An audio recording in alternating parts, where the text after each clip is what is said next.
네, 안녕하세요. 저는 김재윤이고요. 슈퍼블록의 대표를 맡고 있습니다. 슈퍼블록은 다음 세대의 메인넷을 만드는 회사라고 보시면 되고요. 다음 세대의 메인넷을 통해서 새로운 웹 플랫폼을 만들려고 하고 있습니다. 네, 흔히들 사람들이 이제 블록체인으로 구현되는 웹을 웹3라고 얘기를 많이 하는데요. 그런데 웹3라는 용어가 사실은 이제 되게 많이 쓰이고 있긴 하지만 그 누구도 이게 뭔지에 대해서는 사실 정확하게 모르는 상황이거든요. 근데 왜 이 블록체인을 이용해서 구현되는 웹이 웹3라고 불리는지, 왜 이게 웹이라고 불릴 수 있는지에 대해서 제가 설명드리고 넘어가려고 합니다. 그러기 위해서는 제가 웹2, 기존의 웹에 대해서 좀 알아봐야 되는데요. 웹2는 보통 웹 서버가 있고요. 클라이언트, 즉 유저의 브라우저가 있습니다. 그래가지고 웹 서버에서 데이터베이스 유지하고요. 이 데이터베이스에서 이제 데이터를 저장하고 업데이트하고 그 데이터를 유저가 쓰고 있는 클라이언트에게 넘겨주는 식으로 동작하고 있는데, 예를 들자면은 뭐 인터넷 게시판이다라고 하면은 게시판에서 이제 있는 뭐 글들이나 댓글들이 있을 겁니다. 그래서 이 데이터가 있으면 이거 유저가 받아가지고 보고 거기에 어떤 인터랙션을 하겠죠. 그래가지고 글을 쓰거나 댓글을 쓰면은 그 데이터가 서버에 저장이 됩니다. 그래가지고 업데이트가 되면은 그 데이터가 모든 유저에게 다시 보여주게 되죠. 즉 웹서버라고 하는 건 클라이언트들에게 같은 데이터를 보여주는 역할을 한다고 보면 되고요. 비슷하게 블록체인도 비슷한 역할을 해요. 블록체인은 노드들이 같은 블록을 가지고 있고요. 이 블록에 담겨 있는 데이터는 금융 데이터죠. 그래서 그 금융 데이터가 이제 모든 노드들에게 전파가 되고, 그리고 이제 트랜잭션들이 이제 실행이 된 다음에 새로운 블록이 만들어지면 새로운 금융 상태가 만들어지게 되고, 그 업데이트된 데이터가 모든 노드들에게 전파가 돼가지고 모든 노드들이 같은 블록으로 동기화가 된 역할을 하기 때문에 기존의 웹 서버로 구현되는 웹과 웹을 이제 블록체인을 이용한 새로운 웹으로 만들 수 있다라고 저희가 생각할 수가 있습니다. 그런데 현재의 블록체인을 이용한 웹3가 과연 그렇게 돌아가고 있는가를 살펴보면 사실 그렇지가 않아요. 왜냐면은 블록체인의 데이터가 너무 방대하기 때문에 일반 유저가 블록체인 노드를 돌릴 수가 없거든요. 그래가지고 일반 유저들은 노드를 돌리지 못하고 이거 대신 돌려주는 누군가 의존을 할 수밖에 없는 상황이에요. 그래서 보통 어떻게 돌리냐면 DApp이 있다라고 하면, DApp이라고 하면 블록체인을 구현된 애플리케이션인데, 그 DApp을 구현하기 위해서는 웹서버를 만들어야 됩니다. 왜냐면 인터페이스가 웹이기 때문에 아마존 AWS 같은 서비스 이용해가지고 웹서버를 만들어요. 그래가지고 그 웹서버가 블록체인으로부터 데이터를 받아옵니다.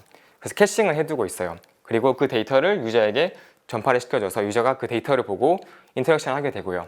인터랙션을 할 때도 직접 못하고, 왜냐면 노드가 없으니까. 이때 노드라고 하면 그냥 컴퓨터를 의미를 하는데, 이 네트워크에 참여하는 컴퓨터를 의미를 해요. 그래서 유저가 노드가 없다 보니까 메타마스크 같은 지가 서비스를 이용해 가지고 트랜잭션 설명을 하고 네트워크 전파를 시키는데, 그때 메타마스크가 인퓨라라고 하는 플루드 서비스에 트랜잭션을 보냅니다. 인퓨라가 바로 아까 말씀드렸던 일반 유저가 노드를 돌리지 못하기 때문에 대신 노드를 돌려주는 그런 서비스이고요. 메타마스크를 통해 가지고 트랜잭션을 보내면 인퓨라가 블록체인 네트워크에 트랜잭션을 전파하게 되는 상황이고, 그렇게 블록이 업데이트가 되면은 이제 새로운 블록이 만들어지고 그 블록의 모든 노드들에게 이제 공유가 되고, 그런 다음 블록이 만들어지는 상황이 되는 거죠.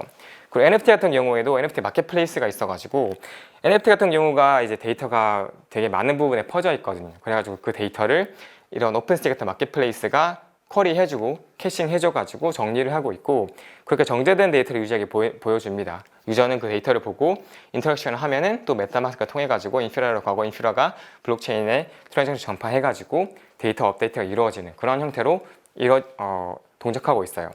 그렇다 보니까 만약에 AWS나 인퓨라나 오픈시에 문제가 생기게 되면은 유저들은 블록체인에 살아있음에도 불구하고 서비스 이용하지 못하는 상황이 발생하고 있는데, 예를 들자면은 뭐 이 정도 예시가 있을 수 있습니다. 첫 번째로 2020년 11월에 아까 말씀드린 인퓨라 있죠. 플루드 서비스에 문제가 생긴 겁니다. 이 플루드 서비스가 이더리움 업데이트가 되는 시점에서 클라이언트 업데이트를 제대로 안 해놓은 거죠. 그래가지고 업데이트가 안 된 클라이언트를 가지고 있다 보니까 이때 이제 인퓨라를 쓰는 모든 서비스들이 다 멈추게 돼버렸고, 이더리움은 살아있음에도 불구하고 인퓨라가 동작을 제대로 못해가지고 서비스들이 마비가 됐던 상황이, 이제 그런 일이 있었습니다. 당연히 거래소들도 인퓨라를 쓰는 거래소들은 다들 서비스 이용하지 못했고요.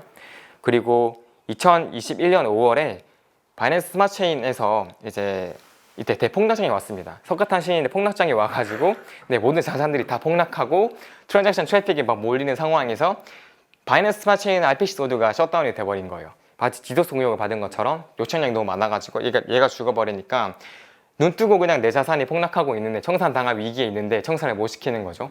그래서 청산을 당해버리는 겁니다. 그래가지고 이때 되게 피해를 많이 입은 사람들이 있었고, 그리고 최근에 올해 2월에 오픈시에서 오픈시 홈페이지 해킹한 거예요. 그래서 피칭 사이트를 만들어가지고 그 피칭 사이트에서 NFT 거래를 하는 사람들의 NFT를 다 탈취했던 사건이 있었습니다.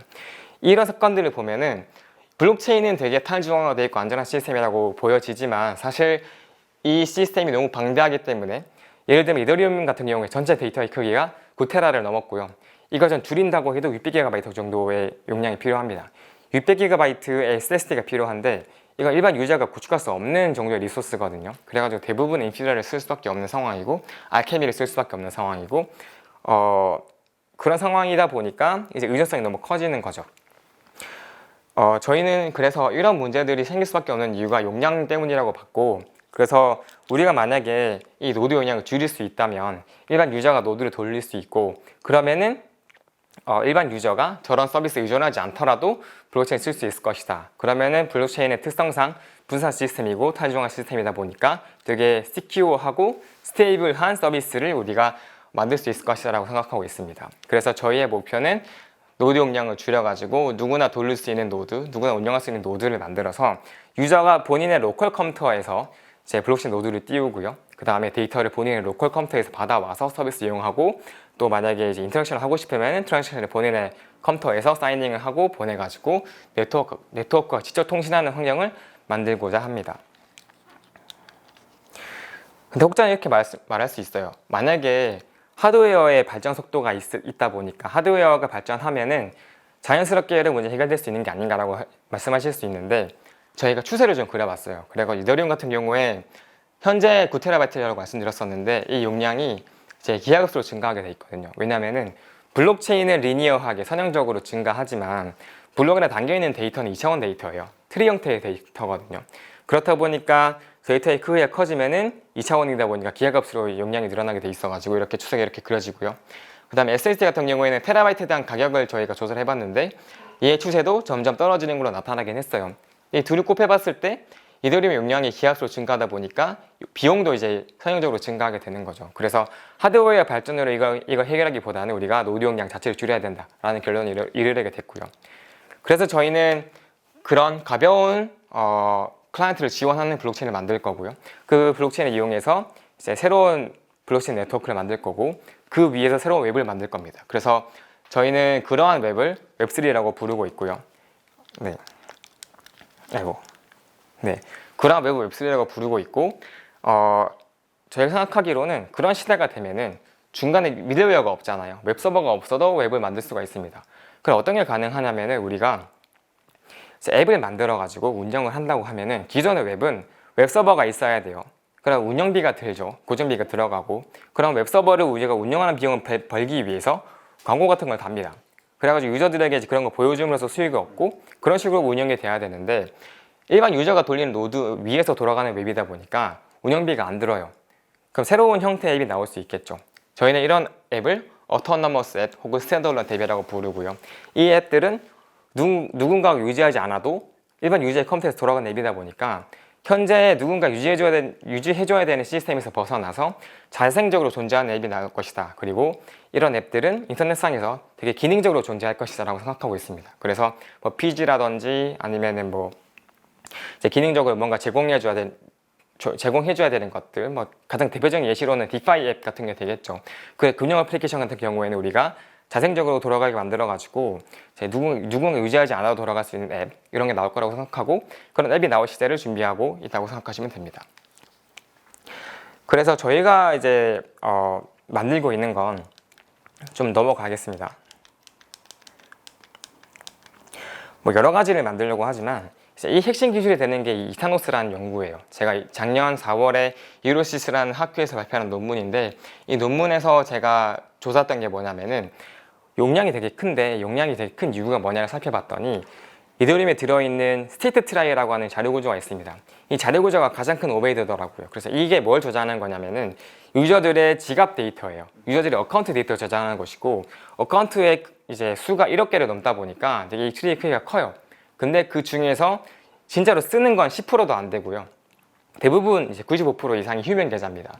그래서 그 휴면 계좌들을 죽이고 날리자. 그래서 저희 노무 이름이 타노스인데, 타노스가 마블 세계관에서 우주의 지원이 부족하니까 생명체 절반 날려버리잖아요. 그것처럼 저희도 이더리움의 용량이 부족하니까 휴면 계좌를 날려가지고 노드를 가볍게 만들자. 그리고 오래된 트랜잭션들도 날려버려가지고 정말 컴팩트한 액티브한 데이터만 가지고 유지될 수 있는 노드를 만들어가지고 그걸 제공하는 메인을 만들고자 하는 게 저희의 궁극적인 목표입니다. 네, 여기까지 하겠습니다.